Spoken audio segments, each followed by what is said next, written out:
So today we are going to install the Z Automotive Tazer in my 2018 Daytona Dodge Charger. So basically the Tazer is like a jailbreak for the Charger, and then it opens up all of the other modes that the other Chargers get that might not have come with your Charger. So for example, the SRT8 Chargers come with track mode, not just sport mode, but track mode, which is like sport mode on crack. And I only have sport mode, but I really wanted track mode, so this is something that I wanted to try out. Also, something that it lets you do is disable the Tpms sensor warnings by like making the car think that all of the tires are at 32 PSI, which is perfect because I was too cheap to buy TPMS sensors with my new wheels, and that warning is extremely annoying every time I turn on the car. There's a ton of features that the Tazer gives you that I'm not gonna go into super thorough detail about, but there's more things like line lock, which only locks the front brakes using the ABS solenoids instead of the back brakes so that you can do a burnout without hurting the back brakes. There's eco mode if you really wanted to add eco mode to your 392. I'm not sure if that actually does any good. There's also valet mode, which is kind of nice, etc, etc. The list goes on. But we can't just install the Z Automotive Tazer, we also have to install the bypass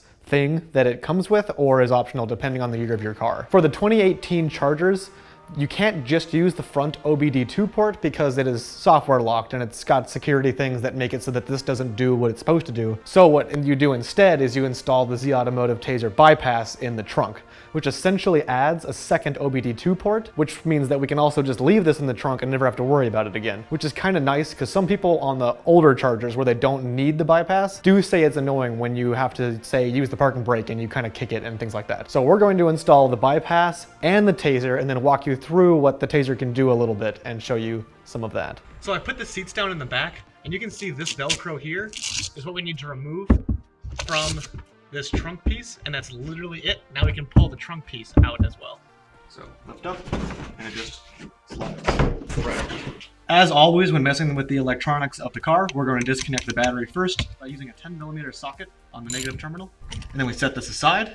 So the next thing we need to access is right under here. I'm going to pull back this piece of material, which just moves back like this, and then we can see this plastic box. So using this pair of pliers, I'm going to push in on the plastic here, like so. I'm going to do the same on the back.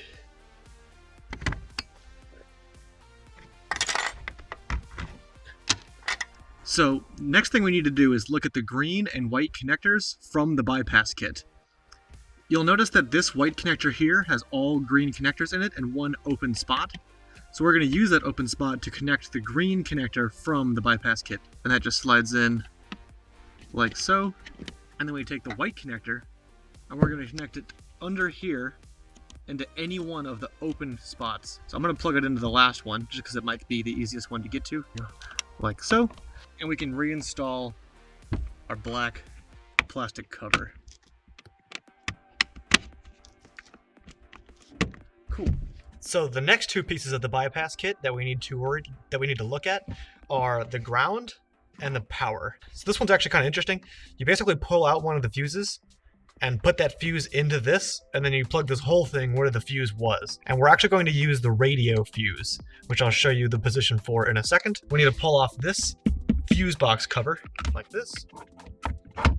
So we're going to pull out this 20 amp fuse here. It's the second from the right. It's also the radio fuse, and the fuse box cover says that this one is F37. Oh, that was easy. Okay. So there's our 20 amp fuse. We're going to take that and install it into the bypass positive. And then we're going to push this whole thing where we just pulled that fuse out.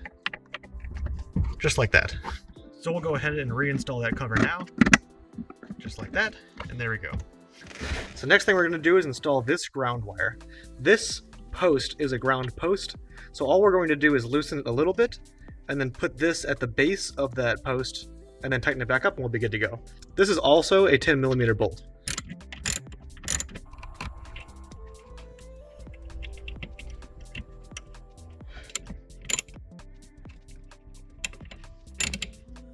So now we can reconnect our negative terminal on the battery.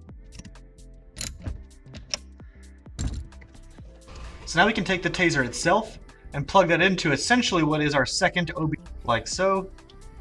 So that's the Tazer kit installed, and it should just work as it is right now. And we'll button it all up later and get it zip tied down to things, but we do want to go to the front of the car and make sure that it actually works first before we go back and tie it all up. So with the car on, we're going to go up from the speedometer setting to the audio setting, which is setting number 7. And to navigate the Tazer's configuration, what you're going to do is hold the left arrow button down next to OK, and then press cancel to move through the Tazer's settings. So you can see TZ 2.4.8 is our Tazer's firmware, which means it's fully up to date as of this video. And we have serial number or something, and then non-Mary number, maybe diagnostic tools, I'm not sure what those are. And then the setting we want to get to now is Mary. So to select this option, we're going to use, while still holding the left button, click the cruise control enable button.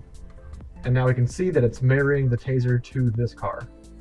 So once it marries, it wants you to do a full reset, which basically means turning the car back to the off position, and then opening one of the doors, and then closing one of the doors, and then waiting for all the radio and the display to turn off. So there we go, it's off. So I'm going to open the door one again and wait for the screen to show up. Perfect. Close it and then wait for it to turn off again. All right, so now we're going to go ahead and turn the car back on to key position 2, which is run. So now that we've married the car, we should be able to see more options. Perf, I don't know what that is. Tire, we're going to go ahead and set that one. Tpms, we can turn it to none. Perfect. And as you can see, my tire pressure sensor warning light has gone away.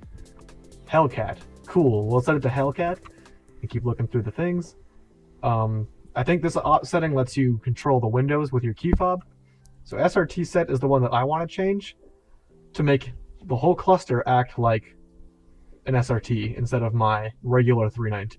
And as you can tell, all the fonts just changed, and that means that I'll also be able to see track mode. So drive mode is actually where you enable track mode.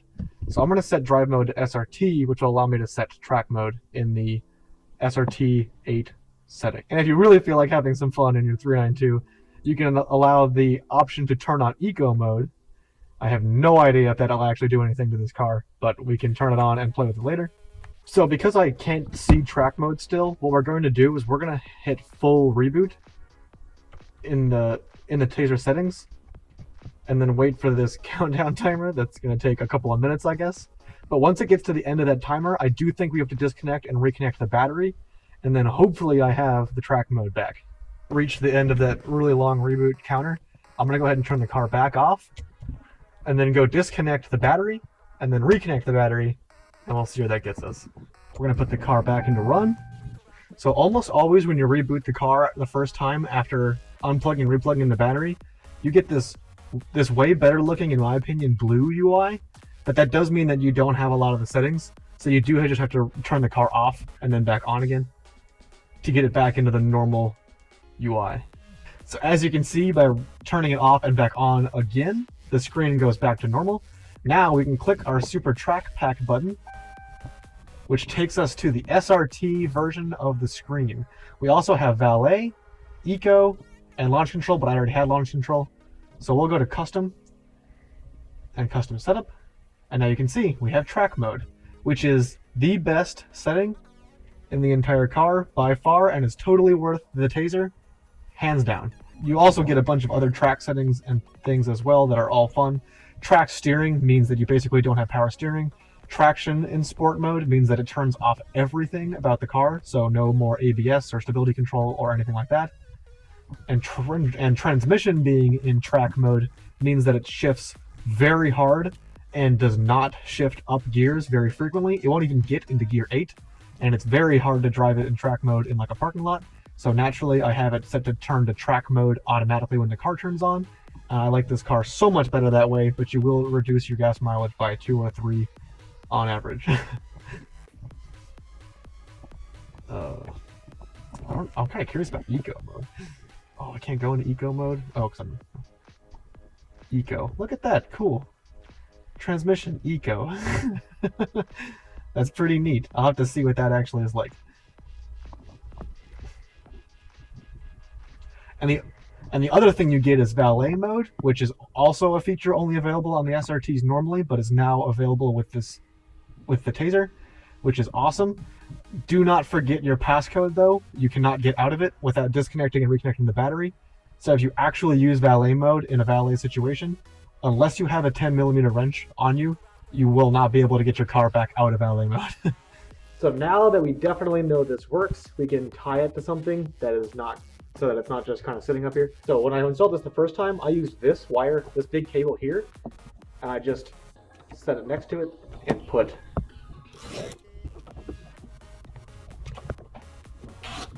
and then we can just tuck this down next to the battery, and that's it. And then we can slide this piece back into here. Easy.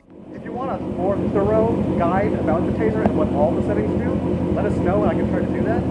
Otherwise, I'm going to keep doing burnouts, and you should subscribe to see more stuff like this. If you like this video, hit like. If you want to subscribe, hit subscribe, and we'll see you in the next video.